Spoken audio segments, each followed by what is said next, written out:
From the time we're in kindergarten, we can understand the message of Jesus' parable of the Good Samaritan, that we are to be like that Samaritan and help out our neighbours in their need.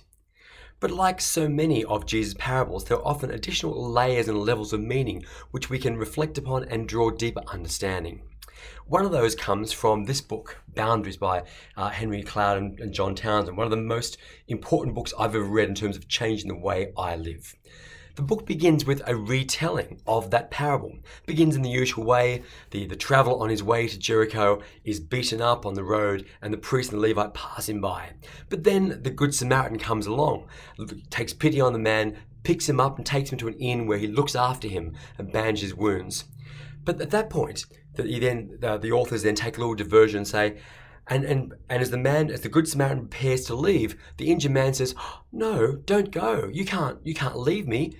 I'm still sick. I'm still hurt, and I'll be all on my own. And everyone always abandons me. I'm always on my own, and no one ever takes care of me." And sort of emotes in a way that guilts the Good Samaritan is saying, "Okay, look, I'll stay with you then."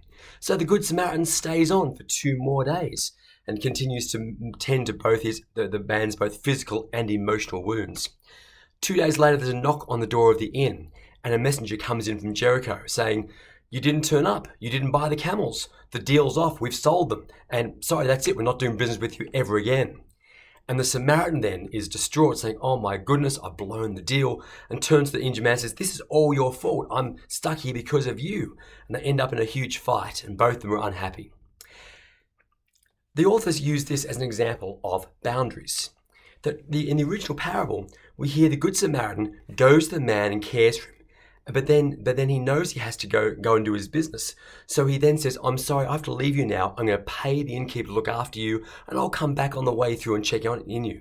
He's able to define how much he is able to give of himself and care, and how much he actually has to go off and do his own work.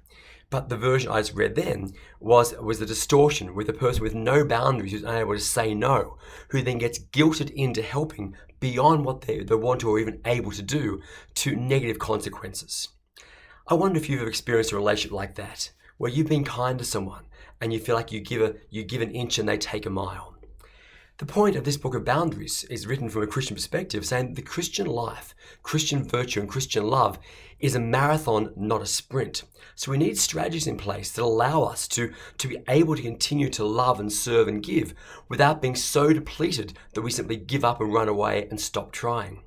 And so the whole book is around how we might place boundaries in our lives. Boundaries which are physical, about our physical space, boundaries which are financial, boundaries which are about our time, boundaries which are about our emotional life, so that we are able to recognize how much of myself can I give, should I give, is it appropriate to give in various relationships, and we don't need to put up that boundary. They use the image of a boundary being a gate, a fence.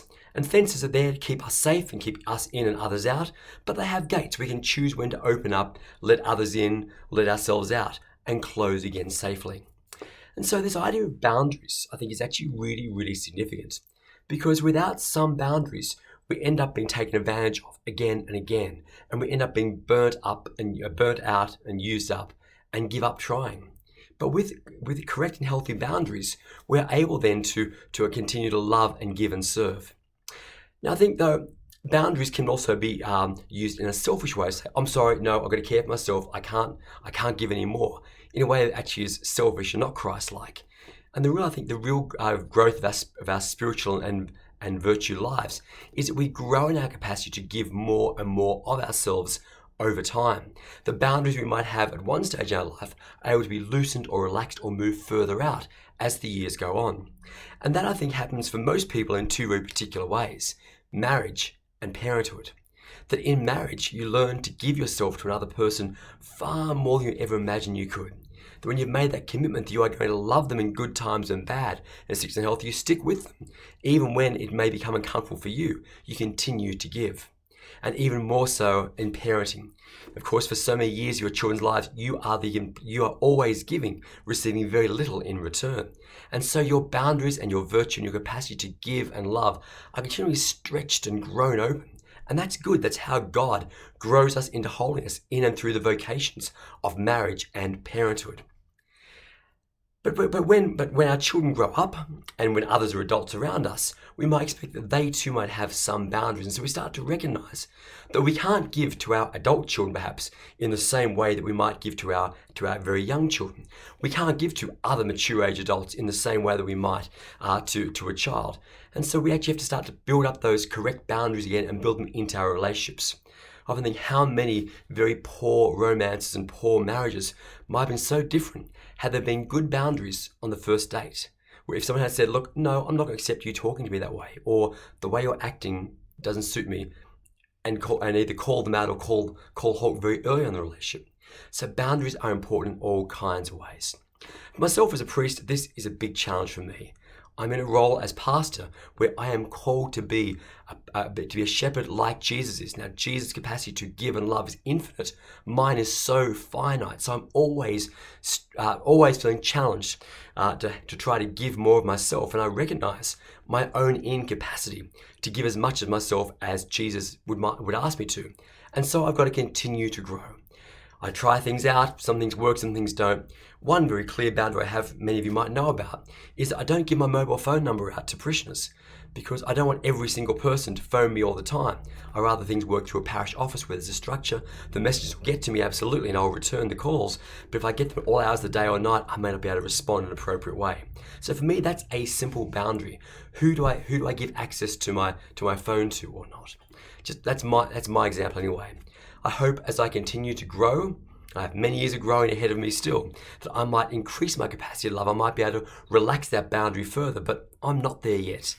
So I invite you to reflect on, as you strive to give and love and serve like the Good Samaritan, where are your boundaries? To recognize them, to name them, own them, accept that they are good things that help you to love for the longer term. And to look at where are you growing those boundaries outwards? Are you being stretched? Is there capacity to grow a little bit further out? If you get a chance to read this book, Boundaries by Townsend and Cloud, I highly, highly recommend it. And if you have read it, would love to hear your comments in the comments of this video. God bless you.